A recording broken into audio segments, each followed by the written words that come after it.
നമുക്ക് പ്രാർത്ഥിക്കാം. പരിശുദ്ധ കർത്താവേ, ഞങ്ങളങ്ങ് നന്ദിയോടെ സ്തോത്രം ചെയ്യുന്നു, സ്തുതിക്കുന്നു. ഞങ്ങൾക്ക് അങ്ങേ സ്തുതിക്കുവാൻ കഴിഞ്ഞ ദിവസങ്ങളിൽ ഞങ്ങൾ പ്രാർത്ഥിച്ച അതുപോലെ ഞങ്ങൾക്ക് ഇന്ന് മുതൽ കർത്താവെ ഈ പകൽക്കാലം പരസ്യയോഗമായ ദൈവസന്നിധിയിൽ ആയിരിക്കാൻ കർത്താവിടെ ആക്കിയതിനായി സ്തോത്രം. ഈ മുറ്റത്ത് വെച്ച് ആരംഭിക്കുന്ന ഈ ശുശ്രൂഷ ഇത് അവസാനിക്കുന്നവരെയും ദൈവത്തിന്റെ സാന്നിധ്യം ഉണ്ടാകണമേ. ഈ ദേശത്തോട് ദൈവം സംസാരിക്കണമേ. ചില ഹൃദയങ്ങളെ തുറക്കണമേ കർത്താവ്. ഈ ദേശത്തെ സ്നേഹിക്കുന്നതിനായി നന്ദിയോടെ സ്തോത്രം ചെയ്യുന്നു. ചില രോഗികൾ സൗഖ്യമാകുവാൻ, പാപികൾ മാനസാന്തരപ്പെടുവാൻ, കർത്താവിന്റെ സന്നിധിയിലേക്ക് ചിലർ കടന്നു വരുവാൻ കർത്താവ് സഹായിക്കണമേ പ്രാർത്ഥിക്കുന്നു. ഇവിടെ പറയപ്പെടുന്ന ദൈവവചനം, പാട്ട് എല്ലാ ദൈവനാമത്തിനും മഹത്വമായി തീരേണ്ടതിന് സ്വർഗത്തിലെ ദൈവം അവിടുന്ന് സഹായിക്കണമെന്ന് ഞങ്ങൾ അങ്ങയോട് പ്രാർത്ഥിക്കുന്നു. അങ്ങയുടെ കരങ്ങളിൽ ഏൽപ്പിക്കുന്നു, യേശു ക്രിസ്തുവിന്റെ നാമത്തിൽ തന്നെ, ആമേൻ.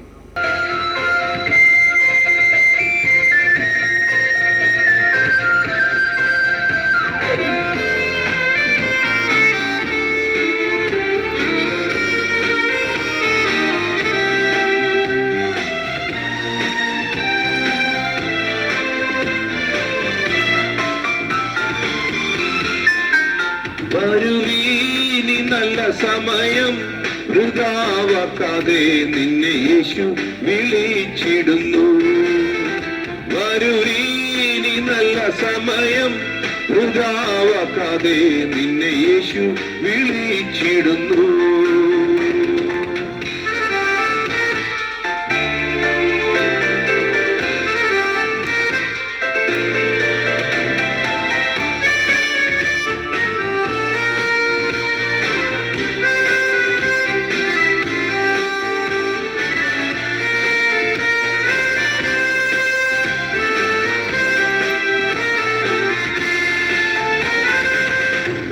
നാളെല്ലാം പിന്നാളായി ഭാരത്തോടെ നീ കഴിക്കുകയോ, നാളെല്ലാം പിന്നാളായി ഭാരത്തോടെ നീ കഴിക്കുകയോ, വന്നോടെ പാദം നേടിടുകി പിന്നതിൽ നിന്നെ ചേർത്തിടുമേ.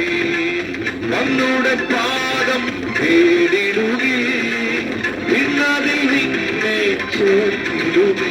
വരുവീനി നല്ല സമയം വൃഥാവാക്കാതെ നിന്നെ യേശു വിളിച്ചിടുന്നു.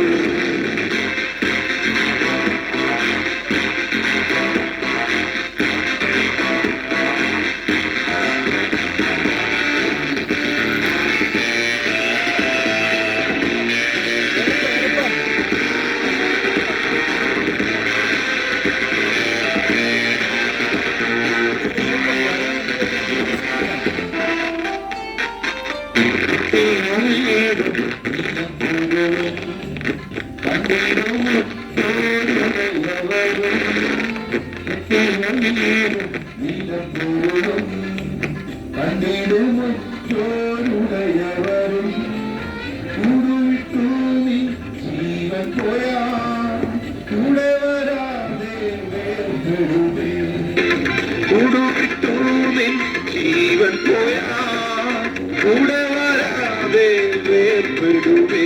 വരുവീനി നല്ല സമയം വൃഥാവാക്കാതെ നിന്നെ യേശു വിളിച്ചിടുന്നു.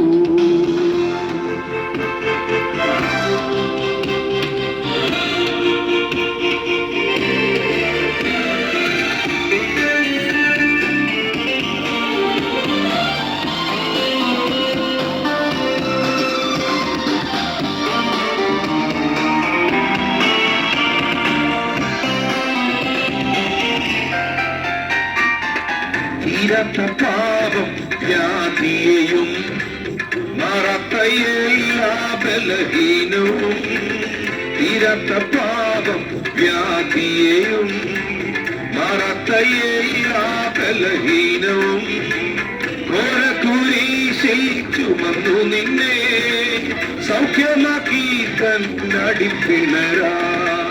ഘോരകുരിശിൽ ചുമന്നു നിന്നെ സൗഖ്യമാക്കി കണ്ണടിപ്പിണരാ. വരുവീനി നല്ല സമയം വൃഥാവാക്കാതെ നിന്നെ യേശു വിളിച്ചിടുന്നു.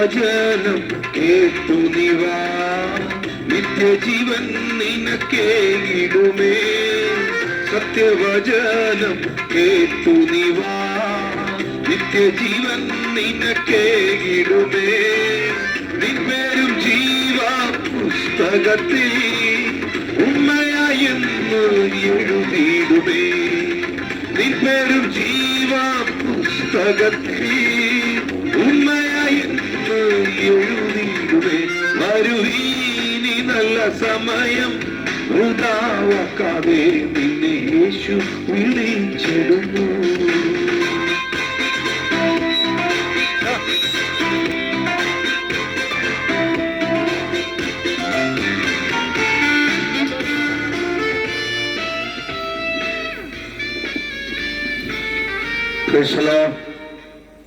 ശുദ്ധപ്രതിയിൽ ഞങ്ങളെ ശ്രമിച്ചുകൊണ്ടിരിക്കുന്ന എല്ലാ ദേശനിവാസികൾക്കും വേഗമാഗമനം ചെയ്യുന്ന യേശുക്രിസ്തുവിന്റെ നിശ്ചല്യമായ നാമത്തിൽ ഞങ്ങളുടെ പ്രഭാതവന്ദനം ഞങ്ങളുടെ പ്രിയപ്പെട്ടവരെ അറിയിക്കുകയാണ്.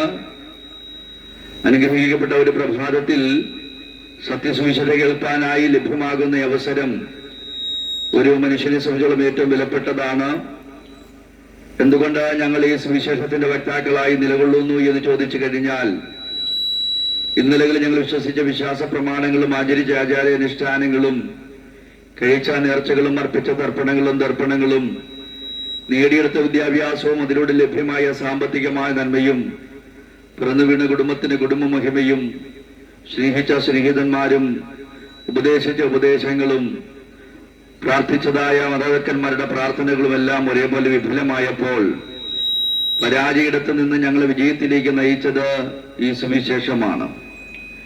ഇതേപോലെയുള്ള സുവിശേഷകന്മാര് സുവിശേഷമായി ഞങ്ങളുടെ വീടുകളിലും വീടുകളിലും വന്നില്ലായിരുന്നെങ്കിൽ ഞങ്ങളിൽ പലരും ഈ ഭൂമിയുടെ ഭൂമുഖത്ത് ഉണ്ടാകുകയില്ലായിരുന്നു.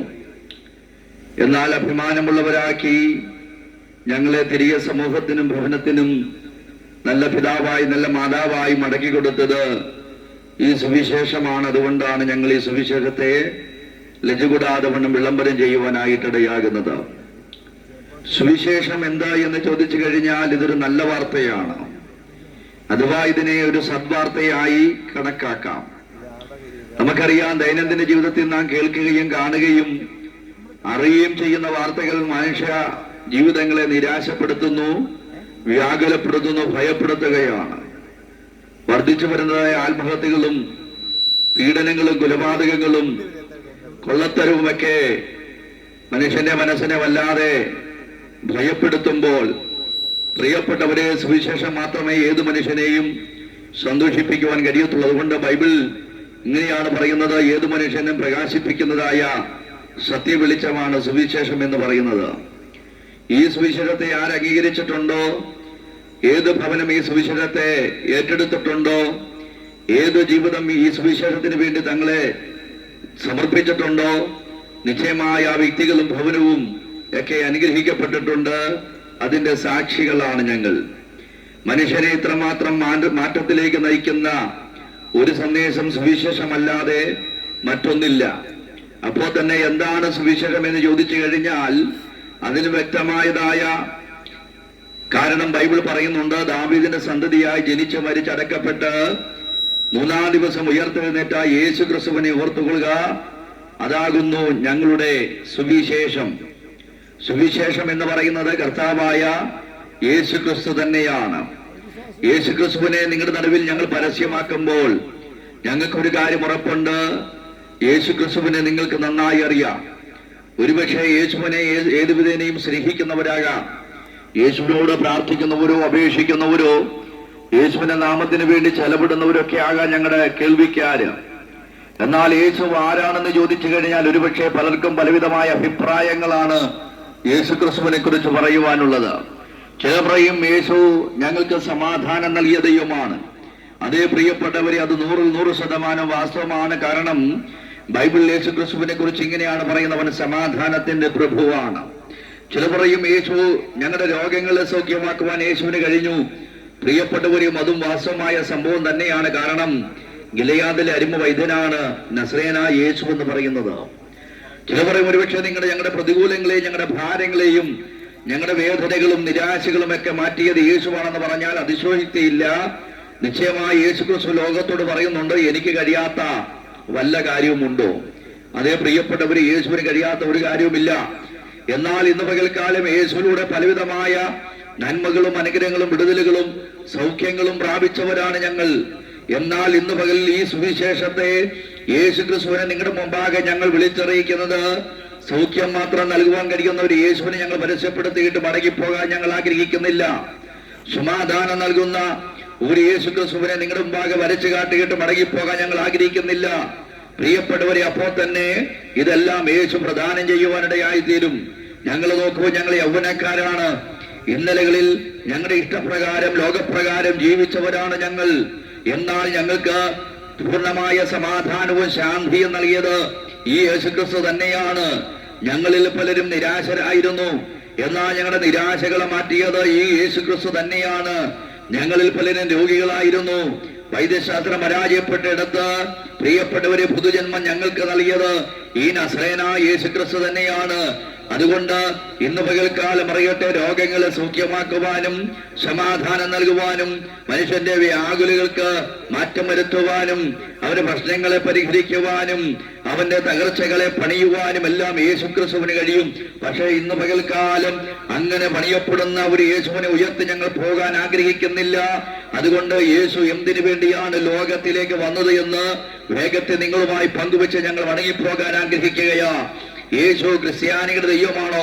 ഒരുപക്ഷെ യേശു ക്രിസ്തുവിന്റെ നാമത്തെ ഞങ്ങൾ ഉയർത്തുമ്പോൾ, നിങ്ങൾ കേൾക്കപ്പെടുമ്പോൾ ഒരുപക്ഷെ ചിന്തയുണ്ടാകാം, യേശു ക്രിസ്ത്യാനികളുടെ ദൈവമല്ല. അല്ല പ്രിയപ്പെട്ടവരെ, യേശു ക്രിസ്ത്യാനികളുടെ ദൈവമല്ല. ബൈബിളിൽ അനേകായിരം വാക്യങ്ങളുണ്ട്. ഒരു വാക്യത്തിൽ പോലും യേശു ക്രിസ്ത്യാനികളുടെ ദൈവമാണെന്ന് ലോകത്തോട് പ്രസ്താവിക്കുന്ന ഒരു വാചകം പോലുമില്ല. പിന്നെ യേശു ക്രിസ്തു ആരുടെ ദൈവമാണ്? ആർക്ക് വേണ്ടിയാണ് യേശു ലോകത്തിലേക്ക് വന്നത്?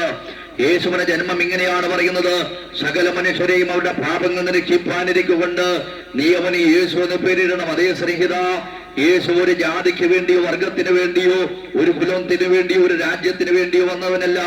പിന്നെയോ മനുഷ്യകുലം, മനുഷ്യജന്മം എവിടെയൊക്കെയുണ്ടോ മനുഷ്യജനത്തിന് വേണ്ടി ലോകത്തിലേക്ക് അവതരിച്ചവനാണ് നസറേനായ യേശു ക്രിസ്തു.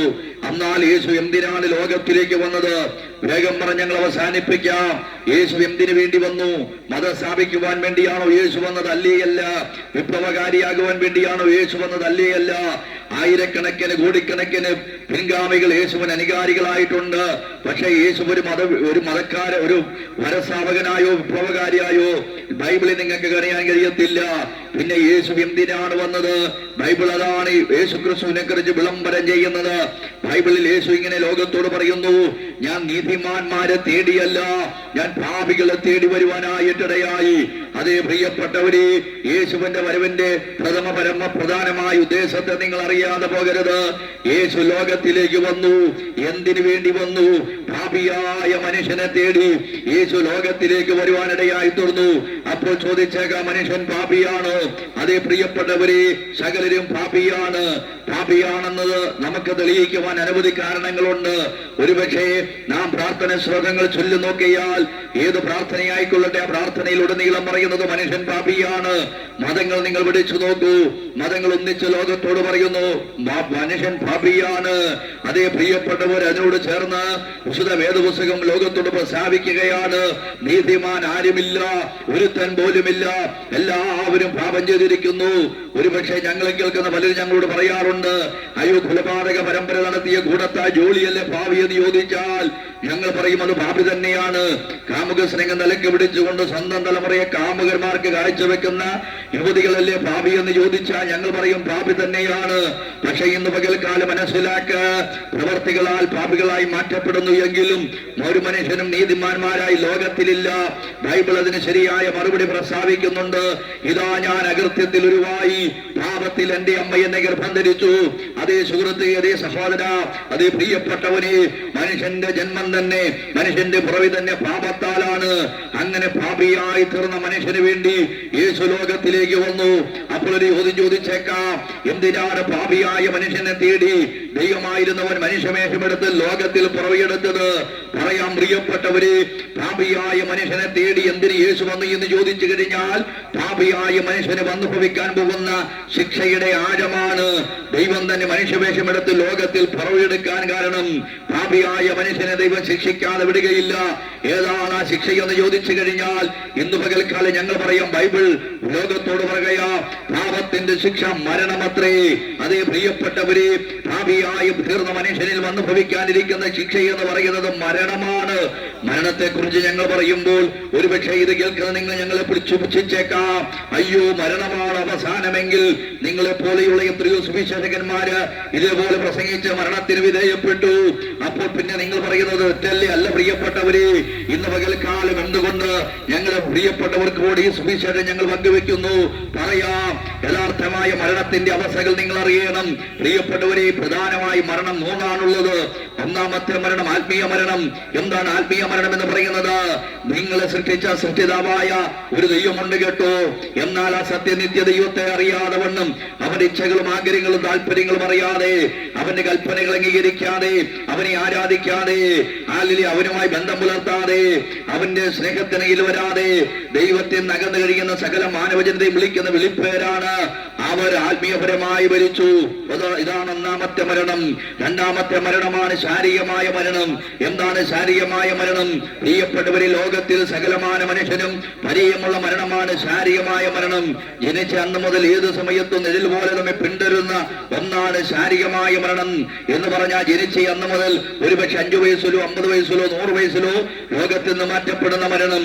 പ്രിയപ്പെട്ടവരെ, ഒരുപക്ഷെ അത് ആകാശമാർഗത്തിലാകാം, ഒരുപക്ഷെ നമ്മുടെ യാത്രാമധ്യത്തിലാകാം, സമുദ്രമാർഗത്തിലൂടെ സഞ്ചരിക്കുന്ന സമയത്താകാം, കൊറോണ വന്നോ, ക്യാൻസർ വന്നോ, വാഹന അപകടത്തിലൂടെയാകാം. അവയെ വിളിക്കുന്ന വിളിപ്പേരാണ് ശാരീരികമായ മരണം. എന്നാൽ ഇന്ന് പകൽക്കാലം ഇന്ന് ഈ ഭവനത്തിന്റെ ചുറ്റുപാട് നിന്നുകൊണ്ട് സുവിശേഷകന്മാരായ ഞങ്ങൾ ഇത്ര സധൈര്യമായി സുവിശേഷത്തെ നിങ്ങളോട് വിളംബരം ചെയ്യാൻ ആഗ്രഹിക്കുന്നത്, അനന്തരമുള്ള ഒരു മരണത്തെ നിങ്ങൾ അറിയാതെ പോകരുത്. നിങ്ങൾ അറിയണമെന്ന് മാത്രമല്ല, ആ മരണത്തിൽ നിങ്ങൾ നിങ്ങൾ ഒഴിഞ്ഞു മാറുകയും ചെയ്യണം. ഏതാണ് ആ മരണമെന്ന് ചോദിച്ചാൽ, ശാരീരികമായ മരണത്തിലൂടെ മനുഷ്യൻ ചെന്ന് വധിക്കപ്പെടുന്നതായ രണ്ടാമത്തെ മരണമെന്ന് ബൈബിൾ വിവരിക്കുന്നതായ, പ്രിയപ്പെട്ടവരെ, നിത്യമായ മരണമെന്ന് ദൈവം ബൈബിളിൽ ലോകത്തോട് പ്രസ്താവിക്കുന്നതായ നരകമാണ് അടുത്ത മരണമെന്ന് പറയുന്നത്. ഇന്ന് പകൽക്കാലം പാപത്തിന്റെ ശിക്ഷ എന്തെന്ന് ചോദിച്ചു കഴിഞ്ഞാൽ, അത് കെടാത്തതയും ചാകാത്ത പുഴുവിനാലും നിറയപ്പെട്ട അഗ്നി നരകമാണ്. അത് പ്രിയപ്പെട്ടവരെ, പാപത്താൽ ജനിച്ച് ജീവിക്കുന്ന മനുഷ്യൻ പാപിയായി തന്നെ ലോകത്തോട് വിട പറഞ്ഞു പോകുമ്പോൾ അവന്റെ ആത്മാവ് അവൻ ചെന്നെത്തുന്നത് നിത്യമായ നരകമെന്ന രണ്ടാം മരണത്തിലേക്കാണ്.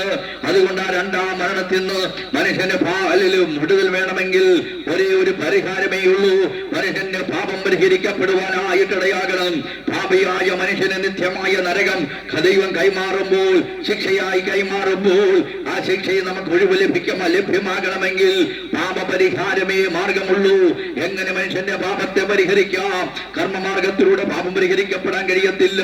നേർച്ചകാഴ്ചയിലൂടെ പാപം പരിഹരിക്കപ്പെടാൻ കഴിയത്തില്ല. കർമ്മങ്ങളിലൂടെ, യാഗങ്ങളിലൂടെ, പുണ്യസ്ഥല സന്ദർശനത്തിലൂടെ, ശരീരം ദണ്ഡിപ്പിച്ചതിലൂടെ, മരണാനന്തരമുള്ള ക്രിയകൾ നടത്തിയതിലൂടെ, പ്രിയപ്പെട്ടവരെ, മനുഷ്യന്റെ പാപം പരിഹരിക്കപ്പെടാൻ കഴിയത്തില്ല. അങ്ങനെയാണെങ്കിൽ മനുഷ്യന്റെ പാപത്തെ പരിഹരിക്കുവാൻ ഉലകത്തിൽ ആരാണ് വന്നതെന്ന് പരിശോധിക്കണം. ഗ്രന്ഥങ്ങൾ നിങ്ങൾ പാരായണം ചെയ്യൂ. നിങ്ങൾക്ക് ചെന്നെത്താം വിശുദ്ധ വേദപുസ്തകത്തെ. നിങ്ങളത് വായിച്ചാൽ നിങ്ങൾക്ക് കണ്ടെത്താം ഒരുവനെ.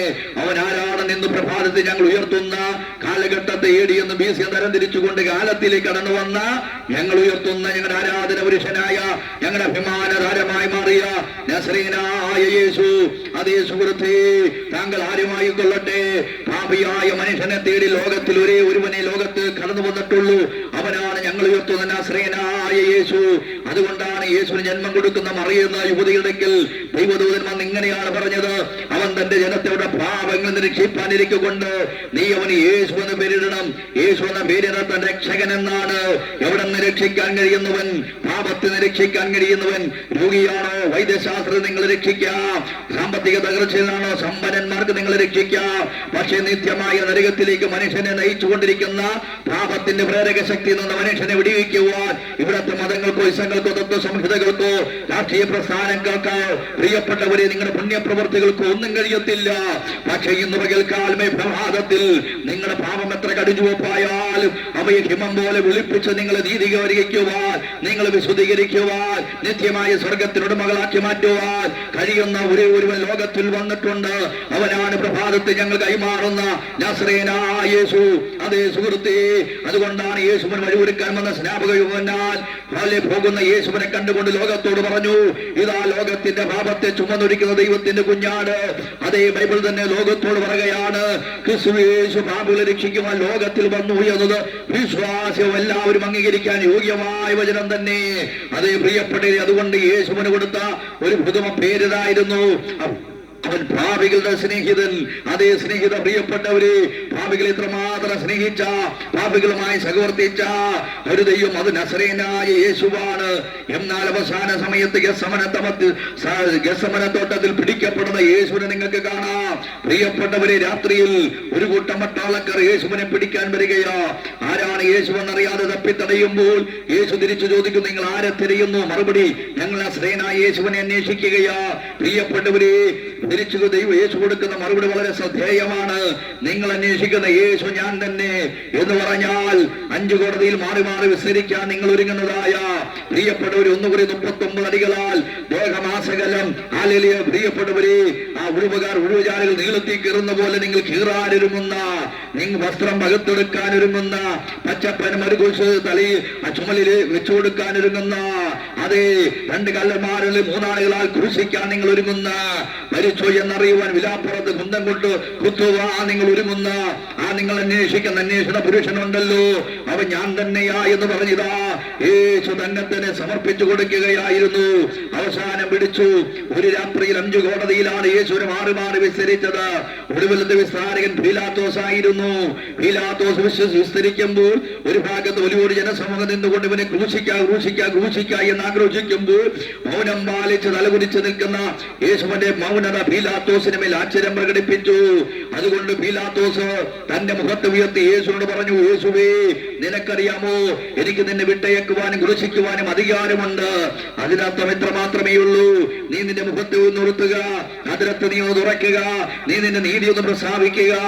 എനിക്ക് നിന്റെ നീതി കേട്ട് എനിക്ക് നിന്നെ വിട്ടയക്കാൻ അധികാരമുണ്ടെന്ന് പറയുമ്പോഴും മൗനം പാലിക്കുന്ന യേശുവിന്റെ മൗനതയാണ് ബൈബിൾ ലോകത്തോട് പറയുന്നത്. എന്തുകൊണ്ട് ഞങ്ങൾ പറയാം, കൊല്ലുവാൻ കൊണ്ടുപോകുന്ന കുഞ്ഞാടിനെ പോലെ, രോമം കത്തിരിക്കുന്നതിന് മുമ്പാകെ മിണ്ടാതിരിക്കുന്ന ഒരു കുഞ്ഞാടിനെ പോലെ യേശു ആകുകയാ. എന്തിനു വേണ്ടിയാണ് പ്രിയപ്പെട്ടവരെ? ആരവാരം അധികമാകുന്നതല്ലാതെ കുറയുന്നില്ല മനസ്സിലാക്കി പീലാത്തോസ് യേശുവിനെ ക്രൂശിക്കാൻ ഏൽപ്പിച്ചു കൊടുത്തു.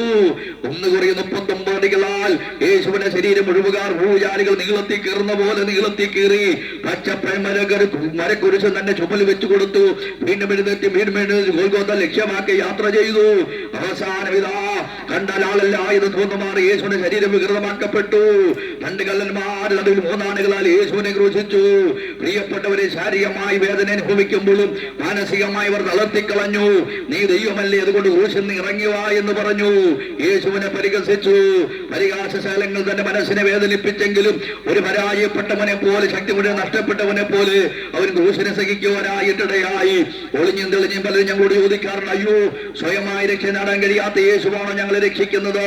അല്ല ശ്രോതാവേ, സ്വയമായി രക്ഷ നേടാൻ കഴിയാത്ത ശക്തനായി പോയ, ശക്തി ക്ഷയിച്ചു പോയ, പരാജയപ്പെട്ട പോയ യേശുവല്ല.